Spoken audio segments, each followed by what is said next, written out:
Hey, how you doing? This is Adam Post, publisher of more than 1,000 comic books. Today we're talking about the massive box office drop in Black Panther, Wakanda Forever. Now, we've covered Wakanda Forever quite a bit. You know, I think they should have recast T'Challa. They decided not to. That's okay. Well, now they're reaping some of the rewards of that. They also made the movie too long. It's 2 hours and 41 minutes. And while other movies have been long movies and been very, very successful, it has to actually be good enough to be a super long movie. This movie apparently is not. The drop-off is bigger than expected. How big is the drop-off? The drop-off is off 65% from opening weekend, where it was expected it would be 60% off from opening weekend. Now, that's not as bad as 70%. Thor had a drop of 70%, Thor Love and Thunder. So it's kind of closer along the lines to Doctor Strange. Doctor Strange did some pretty fantastic business at $955 million worldwide. Doctor Strange Multiverse of Madness also did not have a China release. And to be honest, a lot of movies are not getting released in China. Black Adam was not released in China. Black Adam is also not doing numbers really anywhere near Wakanda Forever. And we kind of know why, actually, because there was a recent article,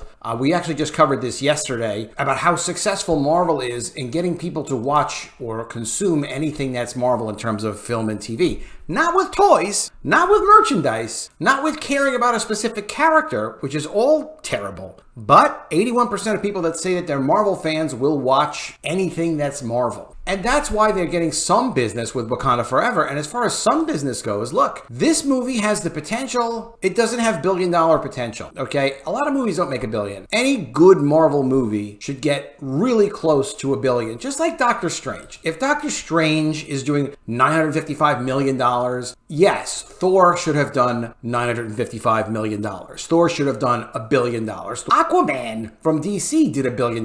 The key is you've got to have a single compelling character. It's got to be a really well-told story. The movie shouldn't be too crazy long. A superhero movie is a movie for boys. It just is. You've got to have that. You've got to have that to be able to hit those numbers. One of the things, though, that really is interesting is if you look at Wakanda Forever, and this is why I think they may be closer to Thor's numbers when things get done, which would actually be unfortunate for Disney, because it would mean they really wouldn't be making a profit. Because Disney spent $250 million to make Black Panther, Wakanda Forever, and then they spent another $150 million marketing it. So at a $400 million expense, they really need that at least $800 million to break even theatrically. People bring up Black Adam when I bring this up. It's very possible Black Adam will lose money theatrically. Absolutely possible. Not part of the current management at Warner Brothers Discovery. It could lose money there. They're going to continue selling it in their library forever. They've also reestablished that they're serious about their films, not like previous management was, unfortunately, with that terrible Batgirl movie they were going to do. That was what Black Adam was. And it also, look, you have to try things. Sometimes they work great. Sometimes they don't. But with Wakanda Forever, if you look at their domestic versus their international, it's not trending well. You know, domestic for Black Panther 1 was $700 million. Internationally, it was almost $700 million. The thing that Black Panther 1 had, that Black Panther 2 does not have, aside from T'Challa, which is, kind of important, but aside from T'Challa is any kind of demand to see the movie more than once. Yes, there was the advantage of distributing the movie in China, which was $105 million, and Russia maybe another $20 or $30 million, but that's not really the issue. And certainly that didn't affect domestic grosses, what's going on internationally, even if it had only done $1.282 million, but whatever. That's a lot of money. $1.3 billion, $1.2 billion is still a lot of money. Marvel movies, this is going to 2018. Marvel movies should be doing $1 billion. They should. The problem here is, at 2 hours and 41 minutes and a lack of T'Challa, you can't sell this as something that you're going to get repeat viewing from. Maybe there's someone who's going to see this movie twice in theaters. But even to the extent that, okay, Disney Plus exists, people know it's coming out on DVD, they know it's going to come out on Blu-ray, it's going to be available for digital download. Even if they had a really solid single recast T'Challa, and it was a good movie, and it was a reasonable runtime, they still have to compete with all these alternative distribution methods that it's going to have access to. Every major movie has access to it. Top Gun Maverick, apparently, the numbers aren't out yet that I've seen, but apparently they had like crazy record digital downloads of that movie. So aside from all the money that the thing made nationally and internationally, Top Gun Maverick made a freaking fortune in paid digital download rentals. So we'll see those numbers when they come up. Eventually, I'll start to cover more also about Paramount. The point is this. If you look at the domestic for Black Panther Wakanda Forever, you compare it with Black Panther 1. The domestic is terrible compared to Black Panther 1, but the international is bad. I mean, look, $238 million is not nothing, but it's not going to multiply. It's probably going to finish at $400 million at most, as opposed to $700 million? I mean, we'll have to see what happens.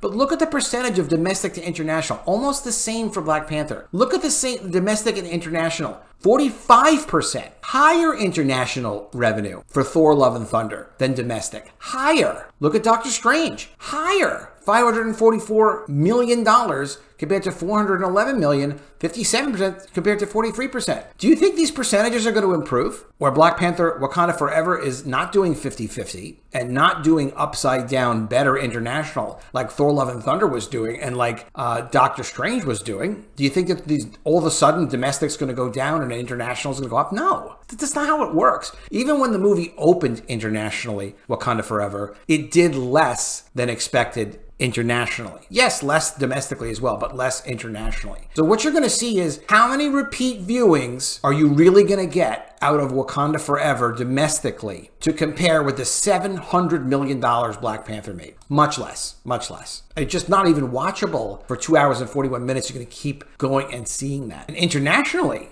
when you have a lack of momentum, things tend to fall off more and more, no matter what the circumstance. So you're going to see less business internationally as well, even progressively less business. It'll probably be a smaller and smaller share of the total. So this isn't to say that Wakanda Forever is a total failure or anything like that. It's just not doing as well as the first movie. It absolutely should be doing better, but they didn't recast T'Challa. So it's sort of like the hook isn't there for this movie. Just to say, oh, it's a memoriam essentially for Chadwick Boseman is not enough to get people to spend money on the thing again and again and to go see it routinely. One thing Marvel has for it, which actually really is exceptional. Now, I did this video yesterday, Total Panic. Marvel Studios fans are fatigued, too many woke shows, much less likely to buy merchandise. It's absolutely true. What Marvel could have been compared to what they are is really what ought to be being talked about. The machine they could have created, like the incredible momentum behind Spider-Man. Every time there's a new Spider-Man movie, that's a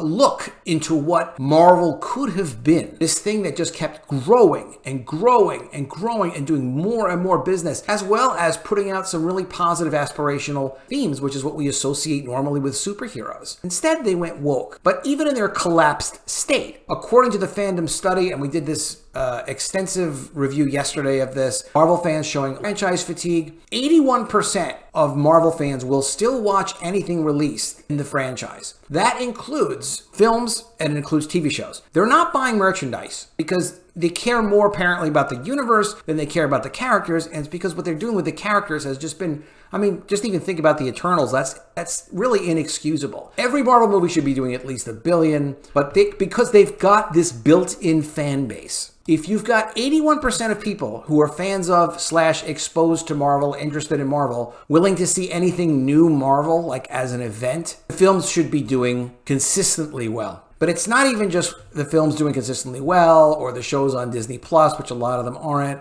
It's really thinking about, and let me know what you think of this in the comments below, what Marvel could have been if they didn't do this woke stuff. You know, if they hadn't decided we need to feminize, Marvelize, destroy the characters. We can't have one black superhero, God forbid. We can't do that so that we, have things that, people of all races could kind of get behind and enjoy. We can't do that. We've got to push our silly agenda. Well, I'll tell you that as well for international results. That stuff doesn't play as well internationally either. It just doesn't play well anywhere, but particularly internationally, no. You're not going to get people going and spending money and then going and watching repeat viewings of something that's just like, what is this even supposed to be? This should have been like a making of Wakanda, like background fictional special, like the new holiday special that's coming out on Guardians of the Galaxy. This concept deserves a holiday special. It doesn't deserve destroying a great character that people were really genuinely interested in that could have built the company for years to come.